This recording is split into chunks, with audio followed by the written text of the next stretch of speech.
yore ma wanyalo tiyo godo mamuol mondo mi wayud dongruok kendo mi wakel godo ber. So it is one of those initiatives mawatimo godo kaka youth transition initiative any watimo that sensitization.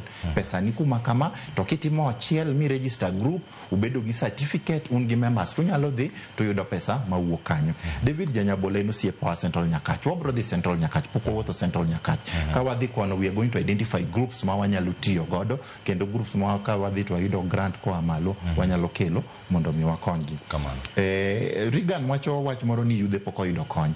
To mawe aduok ne yudhe wetewa. Gimomiyo seche moko yudo ni youth poko yudo kony.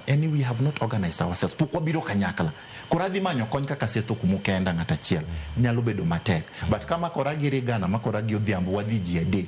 Inyalo yudo ka kony nyalo biro nwa ji adek mondo mi wane kaka pesa ni nyalo biro piny mondo mi okonyo. But kony ni biro in a structured way. Ok en mana kony mimiyo ng'ata achiel. Ubede group tikelo nugo in a structured manner. Mae gima wadwa timo kode wanyalo duoke within this period of time ka en gimi kao from Youth Enterprise Fund ka en kaka wan jo Youth Transition Initiative one we will just follow up to engineer pesa mano mi dweche adek mokalo ka usetiyo kode nade usekonyo nade bende nitie kaka wanyalo medo konyo ka kama na penjo potho ka wuokar kae Moses Broxley wacho na sedonje twak Calvin Otieno neno kentie Rongo Town neno kama na Regan Omondi pontie kod okar ka Alan Otieno Pondo